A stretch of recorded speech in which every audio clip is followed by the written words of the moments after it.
काली किशोर का व्यवहार जैसे तैसे खिंच रहा था। अंतर में आनंददायक अनुभूतियां होती थी, किंतु बाह्य क्रियाएं बंद थी। वह इस बात को समझता था कि आंतरिक उन्नति के लिए अंतर बाह्य दोनों प्रकार की क्रियाओं की आवश्यकता है, किंतु बाह्य क्रियाएं उसके कर्तव्य कर्म पूरा कर लेने तक बंद कर दी गई हैं। इसलिए वह वह उनके पुनः आरंभ होने के लिए प्रतीक्षारत था। सन 1897 में काली किशोर के पिता श्री तारिणी चरण गंगोपाध्याय का शरीर शांत हो गया तथा 2 वर्ष के पश्चात उसकी माताजी भी स्वर्ग सिधार गईं। अब घर का सारा बोझ काली किशोर के कंधों पर ही था।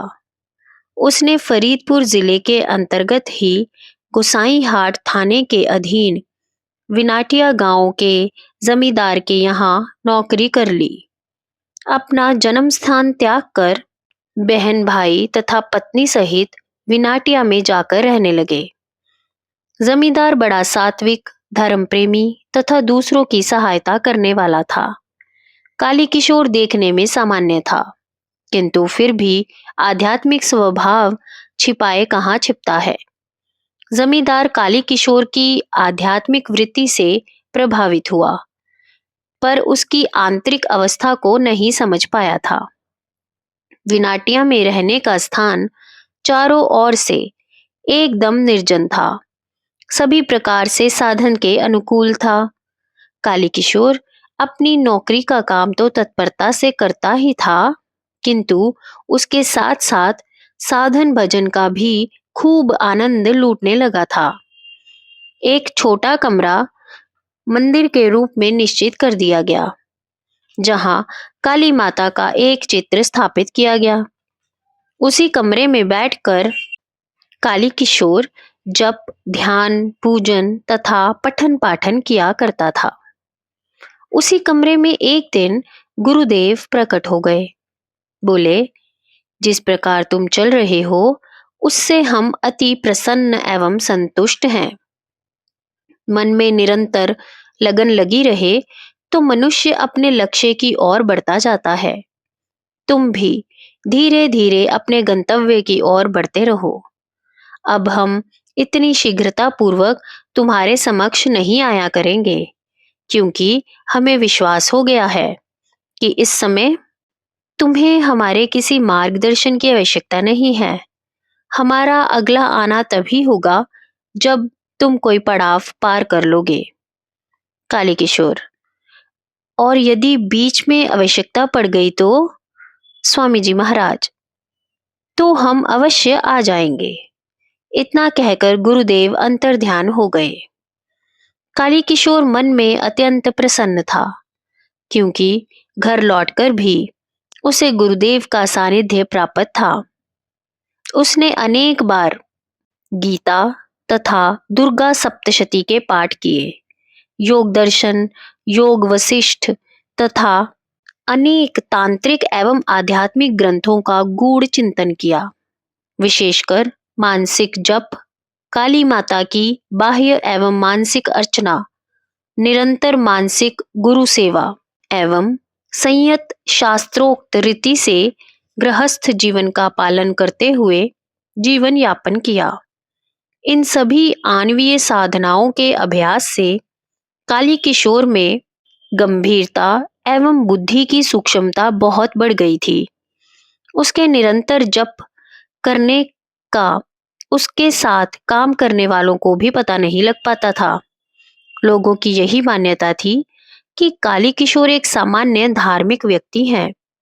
इस प्रकार संयत एवं शास्त्र अनुकूल जीवन बिताने में काली किशोर को उसकी पत्नी सौभाग्यवती सरोजनी देवी का भी पूर्ण सहयोग प्राप्त हुआ, जिसके अभाव में जीवन के आध्यात्मिकता से संपन्न हो पाना दुष्कर था। पति सेवा के साथ साथ धार्मिकता के प्रति भी उसका रुझान बहुत बढ़ गया। विनाटिया गांव के कुछ लोग वैजनाथ धाम, गया, वाराणसी इलाहाबाद तथा जगन्नाथपुरी की यात्रा पर गए। कोई 3 महीने का कार्यक्रम था। काली किशोर ने उन्हें स्वामी जी महाराज का पता दिया और कहा, वहां हमारे गुरुजी स्वामी गंगाधर तीर्थ जी महाराज रहते हैं, आप उनके दर्शन अवश्य करें। वह भी तीर्थ स्वरूप ही हैं। उन्हें मेरा प्रणाम भी निवेदन करें तथा कहें कि मैं प्रसन्न हूं। उनकी कुशल क्षेम लेते आइए। काली किशोर ने एक पत्र भी दिया। जब वे लोग यात्रा से लौटकर आए तो उन्होंने एक दुखद समाचार दिया कि स्वामी जी महाराज अब इस संसार में नहीं रहे। यह सुनकर काली किशोर की आंखों के सामने अंधेरा छा गया तथा उसके मुख से जोर से एक चीख निकल गई। वह विलाप करने लगा, हे गुरुदेव, आप मुझ अनाथ को छोड़कर कहाँ चले गए? आपने फिर आने के लिए कहा था, किंतु आपने तो आंखें मूंद ली। मैं तो बेसहारा होकर रह गया। दुनिया में किसी बात में मुझे कोई रुचि नहीं। सारा आकर्षण आपके श्री चरणों में ही था। भगवान ने वह चरण भी मुझसे छीन लिए।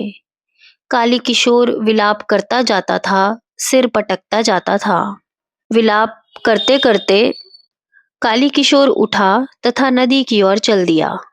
अब सारा संसार उसे शमशान घाट दिखाई दे रहा था। जगत की प्रत्येक वस्तु भी अपना नाम, रूप तथा गुण त्याग कर मृत्यु को प्राप्त हो रही थी। जहां स्वामी जी महाराज गए हैं, वहीं सारा संसार जाता दिखाई दे रहा था। वह सोचता जाता, स्वामी जी महाराज का शरीर विद्यमान था तो आशा की एक किरण दिखाई देती थी। अब वह किरण विलीन हो गई है। फिर शरीर को रख कर क्या करना है? क्यों ना गुरुजी का ही अनुसरण किया जाए। उसने नदी में कूदकर आत्महत्या करने का निर्णय कर लिया था। काली किशोर नदी किनारे पहुंचा तो वहां स्वामी जी महाराज को खड़े पाया। उसने आंखें मली, फिर मली तथा ध्यान से देखा। स्वामी जी महाराज ही थे। वही अलौकिक तेज, वही लंबी दाढ़ी, हाथ में दंड कमंडलू लिए हुए। काली किशोर के मुंह से निकल गया, आप? स्वामी जी महाराज, हाँ मैं। काली किशोर, किंतु हमने तो सुना था कि स्वामी जी महाराज, तुमने ठीक सुना था। हम शरीर त्याग चुके हैं, किंतु मृत्यु तो भौतिक देह की होती है, हमारी नहीं। जन्म मृत्यु माया का एक खेल है जिसमें सारे संसार को वह नचाती घुमाती रहती है। जब हम उस भौतिक देह में थे तब भी हम उससे न्यारे थे। अब शरीर को एक खोल की भांति उतार कर फेंक दिया है। हम जो सदा हैं वही इस समय भी हैं। काली किशोर प्रसन्न होकर, तो आपका आशीर्वाद पूर्ववत मिलता रहेगा?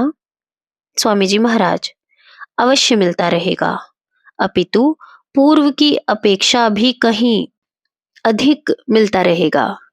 पहले तो शरीर की सीमाओं का कुछ बंधन था, अब वह टूट गया है।